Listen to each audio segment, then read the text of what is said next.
ফেব্রুয়ারিতে জাতীয় নির্বাচনের জন্য জামাতে ইসলামী প্রস্তুতি নিচ্ছে, এমন তথ্য নিশ্চিত করেছেন দলটির নায়েবে আমির সৈয়দ আব্দুল্লাহ মোহাম্মদ তাহের। ২৬ সেপ্টেম্বর নিউ ইয়র্কের ম্যানহাটনের গ্র্যান্ড হায়াত হোটেলে সাংবাদিকদের সঙ্গে আলাপকালে তিনি একথা বলেন।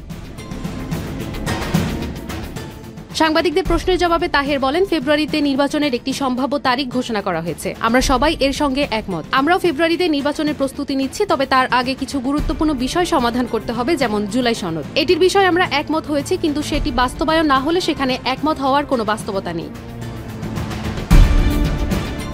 প্রধান উপদেষ্টা অধ্যাপক মোহাম্মদ ইউনূসের জাতিসংঘ সাধারণ পরিষদে দেওয়া ভাষণের প্রতি সমর্থন জানিয়ে তিনি বলেন, প্রধান উপদেষ্টা নির্বাচনের বিষয়ে যা বলেছেন তার সঙ্গে দ্বিমত করার কোনো কারণ আমরা দেখি না, তবে উনি বিস্তারিত কিছু বলেননি।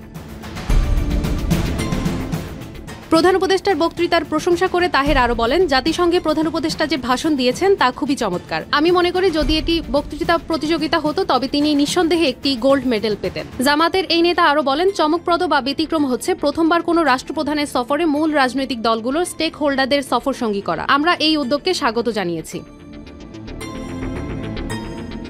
নির্বাচন পদ্ধতি প্রসঙ্গে তিনি জানান, জামাত ২ কক্ষেই পিআর পদ্ধতি চায়। তিনি বলেন, ঐকমত্য কমিশনের বৈঠকে ৩১টি দল ছিল, এর মধ্যে ২৫টি দল পিআরের পক্ষে। যদিও কারো কারো মধ্যে মত পার্থক্য ছিল, কেউ শুধু উচ্চ কক্ষে, কেউ আবার উচ্চ ও নিম্ন ২ কক্ষেই পিআর সমর্থন করেছে। তবে সংখ্যাগরিষ্ঠ দলের অবস্থান স্পষ্ট, আমরা পিআর চাই।